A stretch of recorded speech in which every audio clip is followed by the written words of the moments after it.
이 헌신과 비슷한 단어를 이야기하라면 아마 충성이지 않을까 싶습니다. 헌신과 충성. 약간의 다른 의미가 있지만 그러나 거의 같은 그러한 맥락에서 이해할 수 있는 단어입니다. 이러한 헌신과 충성은 과연 무엇으로부터 시작될까 하는 그런 생각을 해봐요. 왜냐하면 특별한 이유 없이 단순한 의무감 때문에 충성한다고 말하고 헌신한다고 말하고 또 습관이나 관행이나 혹은 전통 때문에 또 다른 사람들의 눈치 때문에 헌신하는 것처럼 그렇게 행동할 수 있기 때문입니다. 정말 참된 헌신과 충성은 무엇으로부터 시작되는가라고 물을 때에 우리는 그것에 대해서 분명하게 대답을 할 수 있어야 돼요. 그래야 내가 하고 있는 이 일이 상대방 혹은 하나님께 바른 헌신인지 바른 충성인지를 가늠해 볼 수 있지 않겠습니까? 이스라엘 히브리대의 아비샤이 마갈렛이라는 교수가 책을 씁니다. 배신, 인간은 왜 믿음을 저버리는가? 그 가운데에 배신에 대해서 이렇게 이야기를 합니다. 배신은 두터운 인간관계를 붙인 접착제를 떼어내는 것. 그러면서 그 뒤에 배신이 성립하려면 그 관계, 상호 간의 관계에 상처가 생겨야 된다. 이렇게 얘기를 하고 있습니다. 무슨 말입니까? 누군가와의 관계 가운데에서 배신이 성립하려면 그 관계가 깨져야 된다는 거예요. 어떤 관계를 얘기할까요? 믿음의 관계가 깨져야 되는 거예요. 신뢰가 깨져야 되는 거예요. 이 배신과 헌신 두 단어에 공통적으로 들어가는 한 글자가 바로 믿음이죠.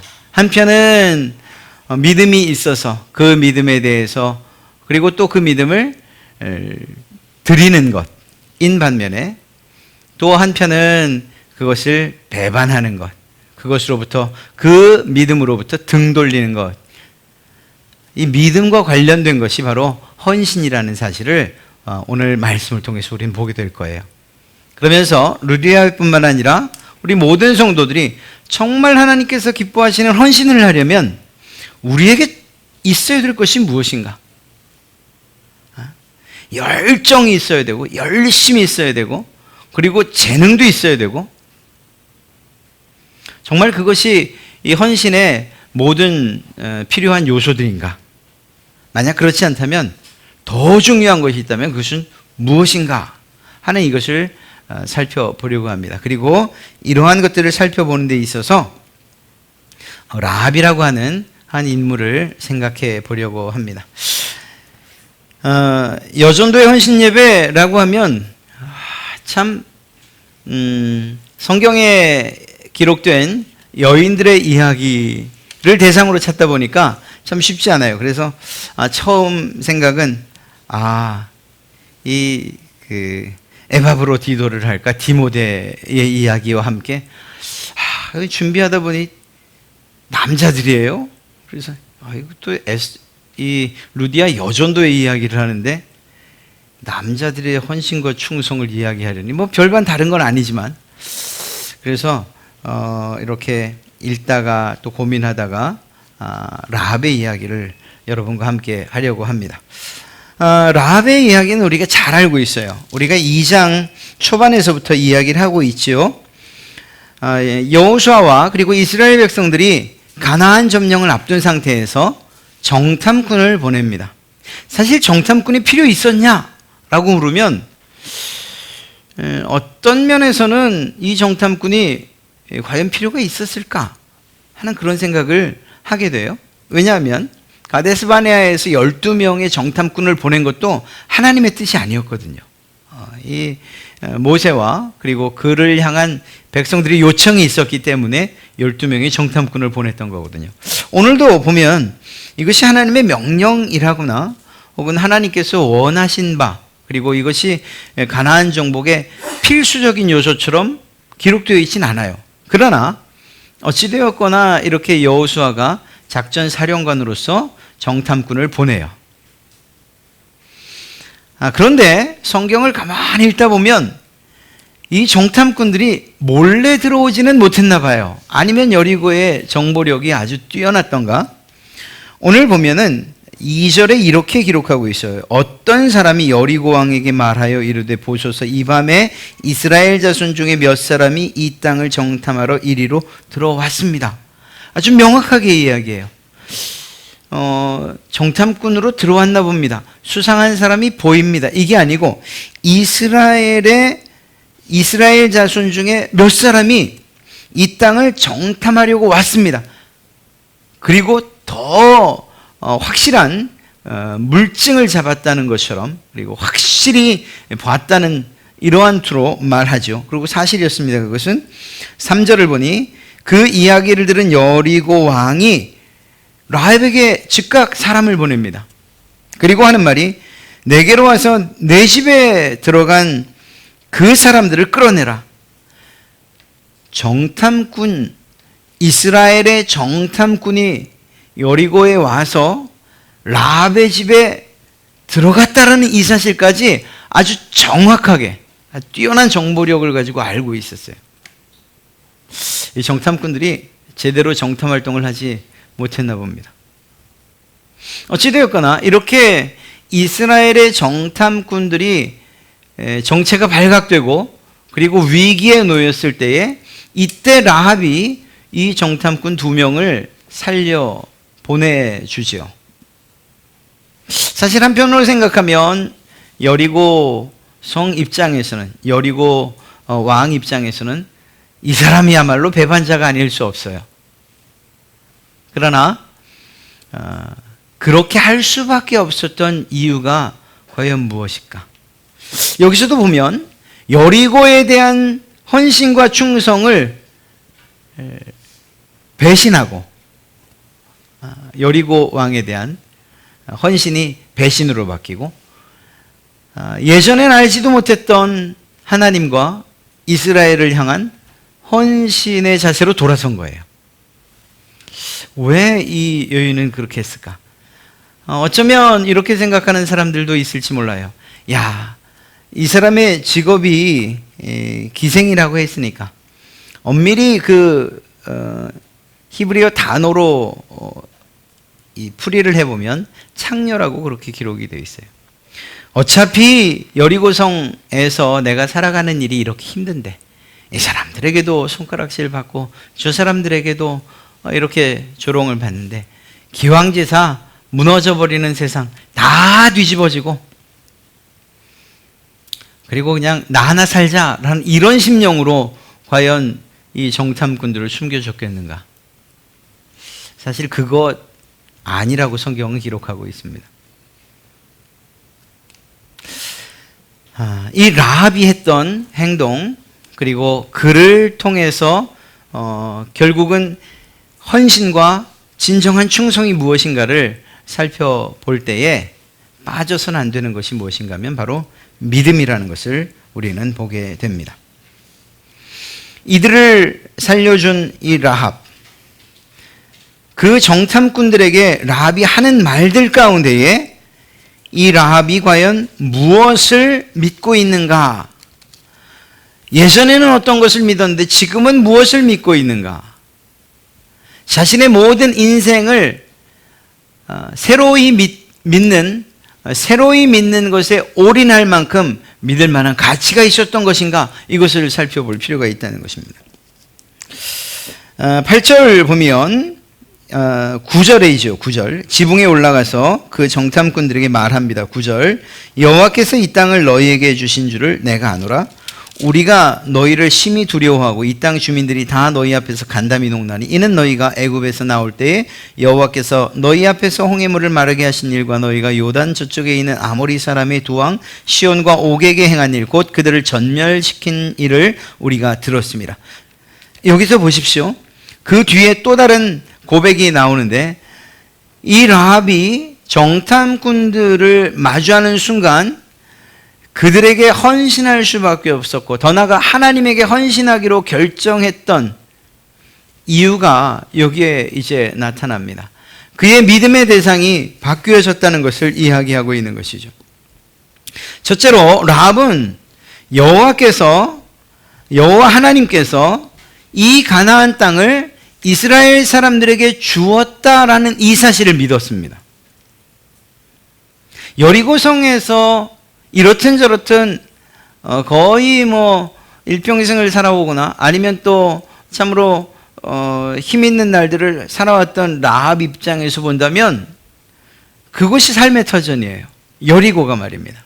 그런데 그가 믿었던 것은 무엇인가 하면 이 여리고가 곧 멸망한다는 사실을 믿었던 것이죠.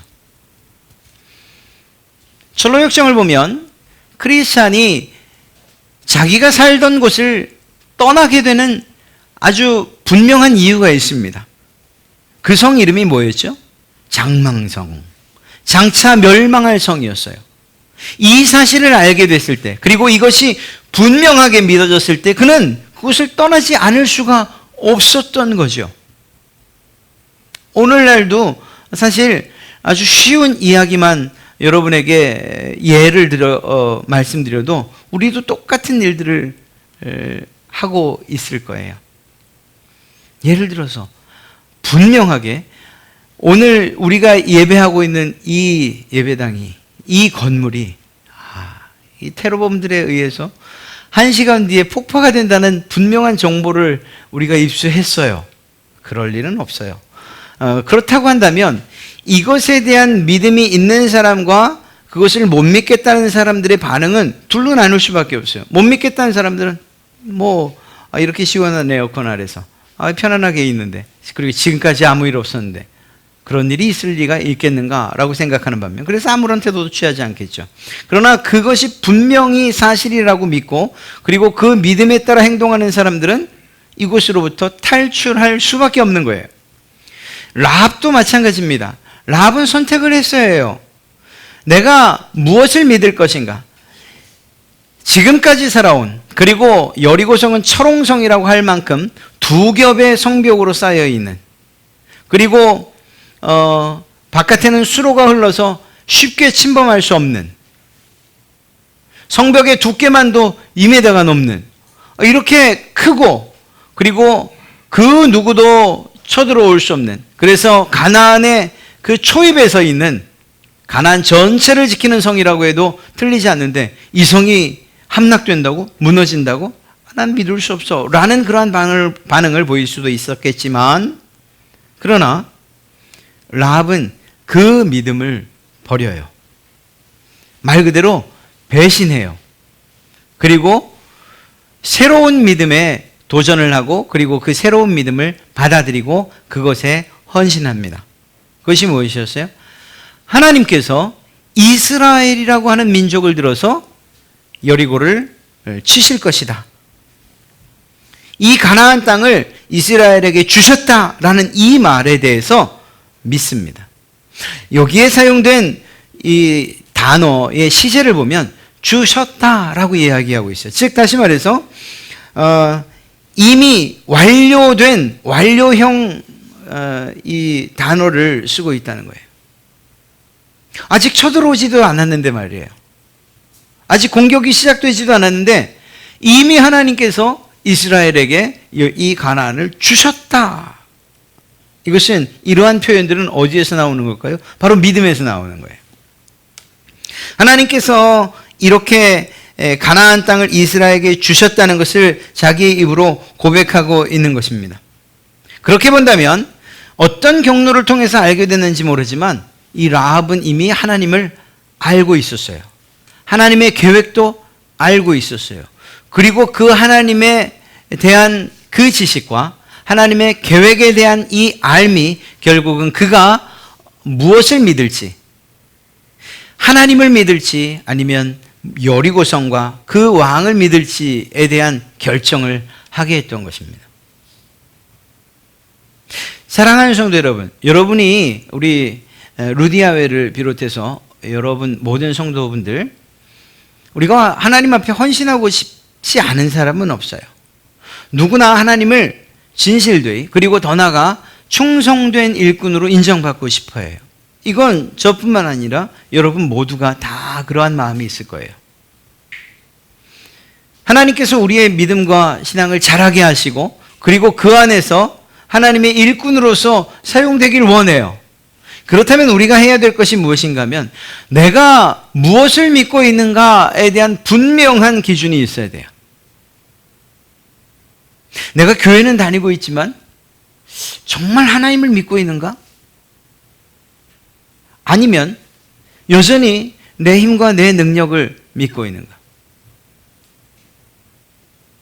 이러한 하나님을 믿는 이 고백, 내가 지금 어느 곳에 서 있는가? 내가 하나님으로 말미암아 그 은혜를 입어 은혜의 땅에 서 있는가? 아니면 나는 여전히 세상 가운데 있는가? 우리가 서 있는 곳과 소속을 분명히 해야 될 필요가 있다는 것입니다. 이러한 믿음이 우리에게 없으면 우리의 헌신은 어떠한 일에 대해서 열정을 다해 할 수 있지만 그것은 헛된 혹은 거짓된 위선적인 헌신일 수가 있어요. 아니면 위선적은 아니어도 그저 내 마음을 기쁘게 하고 그리고 내 만족을 위해서 하는 그러한 헌신일 수 있다는 것입니다. 그렇지 않아요? 여러분은 라합이 하나님께서 이스라엘에게 가나안 땅을 주셨다는 이 사실을 믿었던 것처럼 하나님께서 우리를 사망과 죽음의 땅으로부터 생명의 땅으로 옮기셨다는 사실을 믿으십니까? 영원히 죽을 수밖에 없는 우리를 구원하여 생명의 자리로 옮기셨다는 이 사실을 믿으십니까? 이것이 믿어져야 그때부터 진정한 헌신이 시작되는 거예요.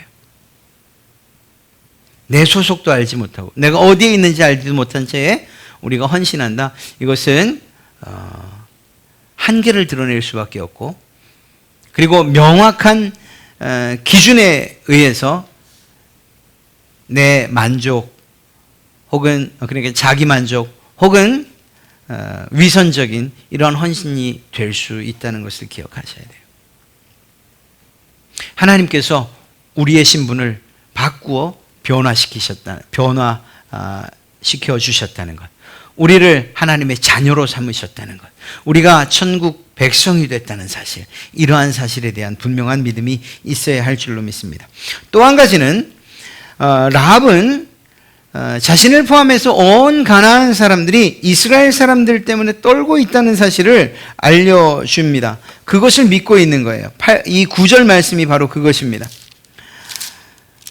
우리가 너희를 심히 두려워하고 이 땅 주민들이 다 너희 앞에서 간담이 농나니 라고 되어 있어요. 실제로 9절부터 11절 사이를 보니까 이러한 표현들이 4번이나 반복되고 있는 것을 보게 됩니다.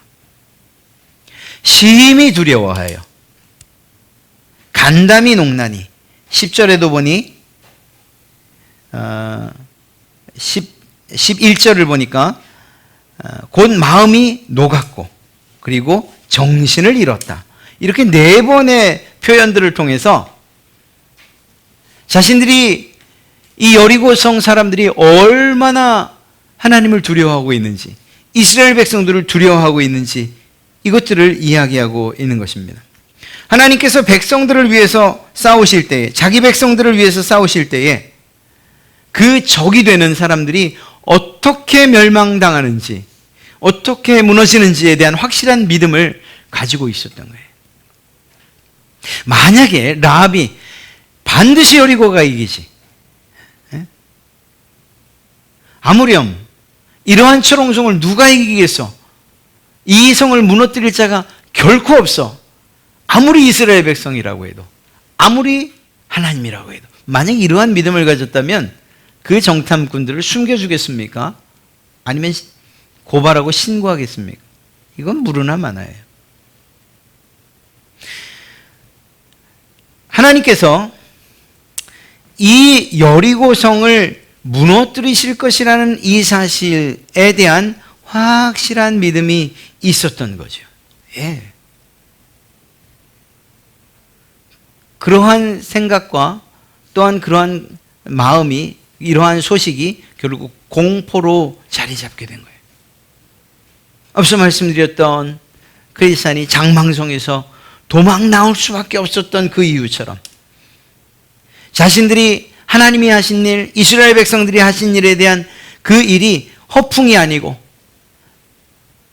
정말 실제적인 일이고 사실이라는 사실에 대한 믿음이 있다 보니까 이제 우리는 어떻게 하는가라는 이러한 마음으로 간담이 높고 그리고 두려워지고 공포를 느낄 수밖에 없었던 것이죠.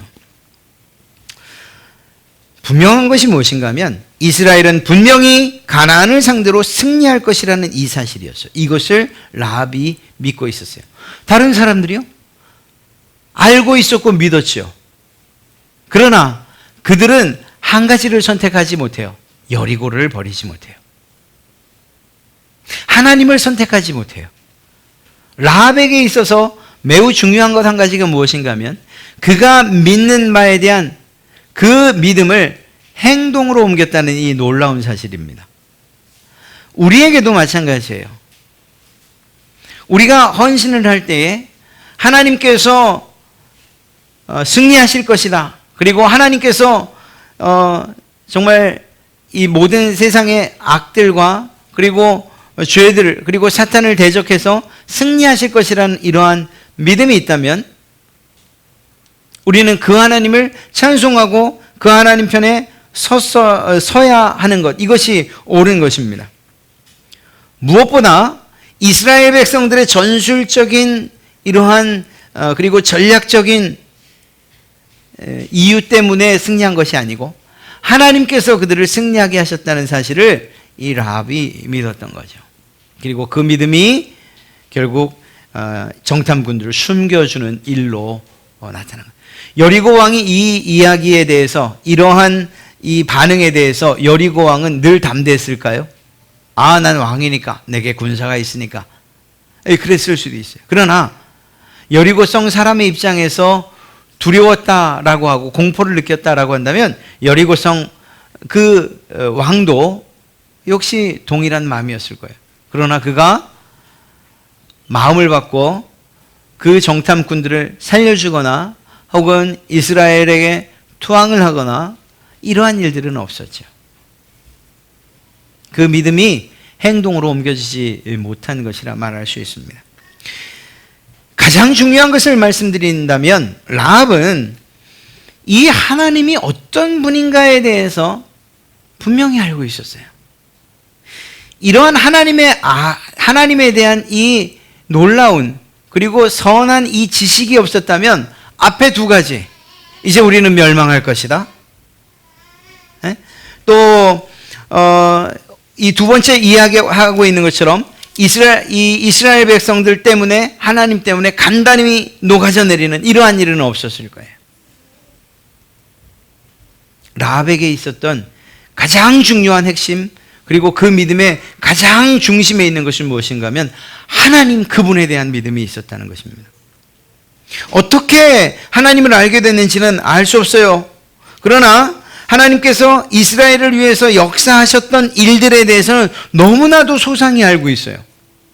오늘 성경을 보니 그렇게 말합니다. 홍해 사건부터 알고 있었어요. 홍해 사건은 언제 일어났습니까? 40년 전에 일어난 일이죠. 40년 전에. 40년 전에 일어난 그 놀라운 일들이 시간이 흘러 결국 가나안 사람들의 귀에까지 들어왔고 뿐만 아니라 얼마 전 아모리 사람들의 왕 시온과 옥과 싸워 승리했던 이 사실도 알고 있어요. 홍해 사건을 통해서는 단지 홍해가 갈라졌다는 것뿐만 아니라 애굽의 그 모든 군대가 수장당했다는 것도 들었거든요. 들을 수밖에 없죠. 이 라합은 다른 사람들이 다 신화처럼 여길 수 있는, 거짓말처럼 여기고 허풍처럼 여길 수 있는 하나님이 하신 일들, 더 분명하게 말하면 하나님이 어떤 분이신가에 대해서 그는 조금의 의심도 없이 들려오는 모든 소식들을 통해 하나님이 어떤 분인가에 대한 분명한 지식을 가지고 있었던 것을 알 수가 있습니다. 40년 전에, 물론 그것이 40년 전부터 들려왔을 것 같진 않아요. 그러나 그것이 언제이든지 간에 하나님께서 이스라엘의 출애굽 당시에 홍해를 가르시고 그곳에 애굽의 군대를 수장시키셨고 최근에는 그렇게 막강하고 강력한 연합군, 즉 이 아모리 사람들의 왕 시온과 옥과의 그 전쟁에서 승리했다는, 또 승리케 하신 분이라는 이 사실을 이 라합은 들어서 알고 있었던 거예요. 하나님에 대한 이러한 정보, 그리고 그 지식, 이것이 라합이 여리고를 배반하고 배신하고 하나님을 선택할 수밖에 없게 만들었다는 것입니다. 헌신은 이렇듯이 우리의 믿음을 기반으로 하고 있어요. 자, 우리가 하나님에게 헌신하겠다라고 한다면 여러분이나 제게 가장 필요한 것이 무엇일까요? 오늘 라합의 이야기를 통해 우리는 결론 내릴 수 있는 것이 무엇인가 하면, 하나님에 대한 지식이 분명히 있어야 돼요. 하나님이 어떤 분인가, 그 하나님이 세상에 대해서, 죄에 대해서, 그리고 하나님의 백성들과 하나님의 선민, 하나님의 나라에 대해서 어떻게 대하시는가, 어떻게 일하시는가, 어떻게 역사하시는가 하는 이런 것들, 하나님에 대한 지식이 있을 때 비로소 우리 안에 있는 이 헌신이 헛되지 않을 수 있다는 거예요. 라합이 하나님에 대한 그 지식을 통해서, 그 정보를 통해서, 하나님이 그런 분이라면 내가 그 하나님에게 헌신해야겠다, 그 하나님의 편에 서야겠다 결정하고, 그리고 나서 앞서 이야기한 행동들을 했던 것처럼 우리 또한 마찬가지예요. 하나님에게 헌신하고 싶으십니까? 그러면 하나님을 알아야 돼요. 하나님이 무엇을 원하시는지 알아야 돼요. 하나님께서 원하시는 것은 이것인데, 내 열심과 열정을 가지고서 엉뚱한 것을 성취하고 이루어 놓고서 내가 하나님께 충성했습니다, 헌신했습니다, 이렇게 말할 수는 없는 거죠. 주인에게 헌신한다, 충성한다, 가장 중요한 것은 무엇입니까? 그분의 뜻에 따라서 움직이는 거예요. 이 말은 무슨 말인가 하면, 그분을 알 때 비로소 참된 헌신이 나오는, 라합이 어떠한 경로를 통해서 하나님에 대해 알게 되었는지 모르지만 하나님에 대해서 알고, 그리고 그분에 대해서 듣고, 그리고 그것들을 확신할 때, 그때 비로소 그에게 이러한 헌신이, 그리고 충성이 생겼던 것이고, 그것이 결국 라합과 그의 가족과 친지들을 살렸던 것입니다. 더 나아가 마태복음에서 이야기하고 있는 것처럼 예수님의 족보에 오르는 이 놀라운 역사가 일어난 거예요. 사랑하는 성도 여러분, 특별히 우리 루디아 여성도 여러분, 헌신하고 싶어하지 않는, 그냥 대충 믿고 싶다고 하는 그러한 그리스도인들은 사실 몇 없어요. 특히 우리 갈릴리 교회를 보면 그런 부분에 있어서는 헌신도나 충성도가 굉장히 높다고 제가 어디 가서도 늘 자랑하고 이야기해요. 여러분들이 정말 맡겨진 일들이나 우리가 해야 될 어떠한 과업을 이루어 가실 때 보면 목사인 제가 부끄러울 정도예요. 굉장히, 그리고 정말 헌신적으로 일하고 계셔요. 제가 이 시간에 그걸 알면서도 한 가지를 더 말씀드리고자 하는 것은, 우리의 헌신의 방향이 좀 틀어지거나, 우리의 헌신이 앞서 말씀드린 것처럼 위선적이거나 아니면 내 만족이 아니기 위해서 우리가 하는 거예요. 마리아와 마르다의 이야기도 마찬가지예요. 마르다에 대한 주님의 책망이, 그 꾸중이 왜 그렇게 그 마르다를 향해서 그냥 쏟아 부어졌죠? 예수님이 정말 무엇을 원하시는지에 대해서 마르다가 정확히 몰랐기 때문이에요. 마르다가 정말로 주님께서 원하시는 것이 그분의 말씀을 듣는 것이고, 그리고 그분의 말씀을 통해 은혜 받는 것, 그분과 이야기하는 것이라는 사실을 알았다면 마르다가 마리아 옆에 함께 앉아 있지 않았겠습니까? 마르다는 스스로 생각하기를, 이거 주님이 기뻐하실까? 시장하신데 맛있는 것 해드려야지. 이 얼마나 아름다운 마음이에요. 그러나 중요한 것은 주님의 뜻과 그 뜻을 알지 못했다는 게 문제였던 거예요. 바꿔 이야기하면 주님의 뜻이 무엇인지 알고 그리고 그 일에 최선을 다하는 이때 비로소 우리의 헌신이 정말 빛을 발하는 놀라운 역사가 일어나게 되는 줄로 믿습니다.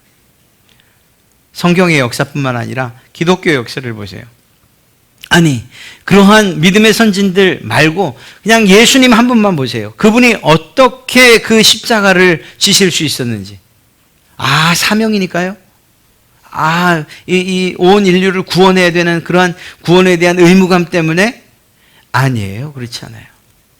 하나님 아버지의 뜻을 정확히 알았고 그 하나님의 뜻을 이루기 위해서 자기를 헌신한 거예요. 자기를 드린 거예요. 희생하신 거예요. 십자가 위에서까지 말이에요. 만약에 예수님께서 하나님의 뜻이 무엇인지 알지 못했다면 그분은 어쩌면 그러면 겟세마네에서의 동산에서의 기도가 진짜로 어쩌면 할 수만 있다면 가능하다면 저를 좀 죽지 않고 이 일을 이루게 해주세요. 이 잔을 마시게 해주세요. 라고 요청하는 애절한 요청이 되었을지도 몰라요. 그러나 주님의 그 겟세마네의 기도가 그런 의미가 아닐 수 있었던 것은 하나님이 무엇을 원하시는지, 하나님께서 기뻐하시는 뜻이 무엇인지, 하나님의 계획이 무엇인지에 대한 하나님에 대한 지식을 주님이 완전히 가지고 있으셨기 때문이에요.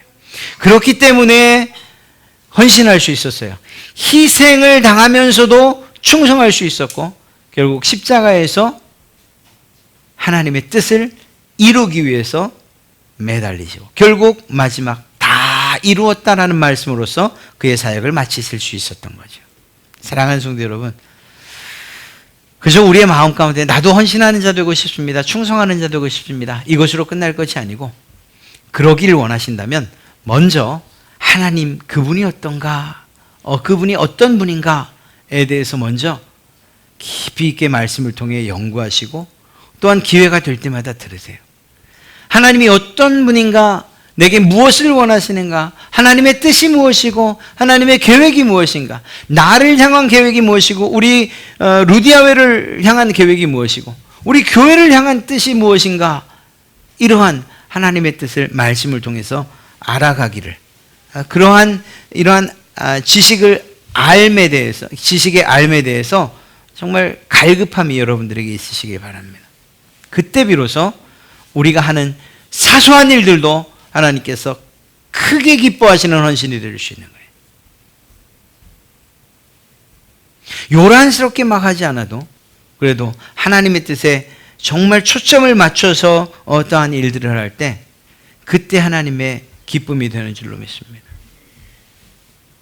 돋보기를 가지고 신문이든 아니면 먹지를 태울 때 보세요. 그냥 빛이 초점이 맞지 않은 채 넓게 비춰진다고 그냥 이것저것 다 비춰준다고 해서 거기에서 불이 일어나든가요? 그렇지 않아요. 초점이 맞춰질 때 그때 거기에서 불이 붙는 거예요. 하나님의 뜻이 무엇인지를 우리가 정확히 알고 그리고 그 뜻과 계획을 알고 살아가는 그 순간, 그때부터는 숨 쉬는 것도 헌신일 수 있고요. 그리고 우리가 주를 위해서 생각하는 것, 예배하는 것, 그리고 나서 하는 여러분들의 모든 것들이 다 하나님께서 기뻐하시는 헌신이 될 줄로 믿습니다. 사실 헌신 예배 때 외부 강사님들 또 목사님들을 모시는 이유는 그냥 가장 기본적인 이야기를 해주시기 때문이에요.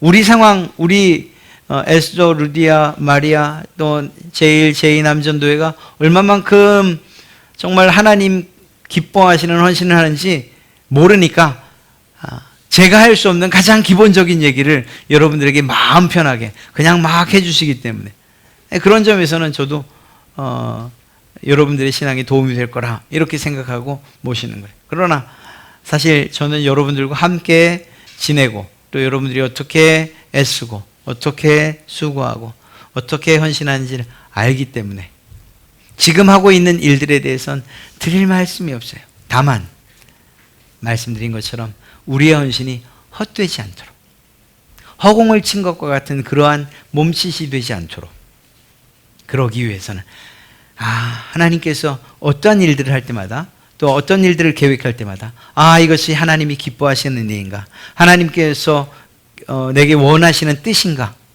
우리 기관에 바라시는 계획인가 하는 이러한 것들을 한 번씩 점검하면서 그 하나님을 깊이 알아가는 가운데 여러분들의 헌신 그리고 또한 충성이 이어져 가기를 정말 간절히 축복합니다. 그때 비로소 하나님께서 정말 기뻐하시고, 그리고 여러분들의 삶 하나하나, 행동 하나하나가 여러분들의 복이 될 줄로 믿습니다. 라합이 결국 이러한 하나님에 대한 믿음과 그 믿음으로 말미암아 했던 헌신적이고 충성스러운 행동을 한 이후에 뭘 하죠? 자기와 또한 자기의 가족과 자기의 친지들을 살려달라고 요청해요. 그리고 그 일은 붉은 줄과 함께 여리고성이 무너졌음에도 불구하고 그 가족들은 살아남아요. 더 나아가 예수님의 족보에 올라요. 우리의 헌신, 하나님께서 기뻐하시는 그 헌신할 때에 여러분들이 드리는 이러한 모든 기도가 하나님께서 기뻐하시고 또 이루어 주시고, 그리고 여러분의 삶 가운데 복으로 임하게끔, 풍성이 임하게끔 주께서 여러분들에게 베푸실 줄로 믿습니다. 하나님께서 기뻐하시는 루디아회, 그리고 또 모든 성도들의 헌신이 있으시기를, 그리고 그 헌신이 빛을 발하시기를 주님의 이름으로 축복합니다.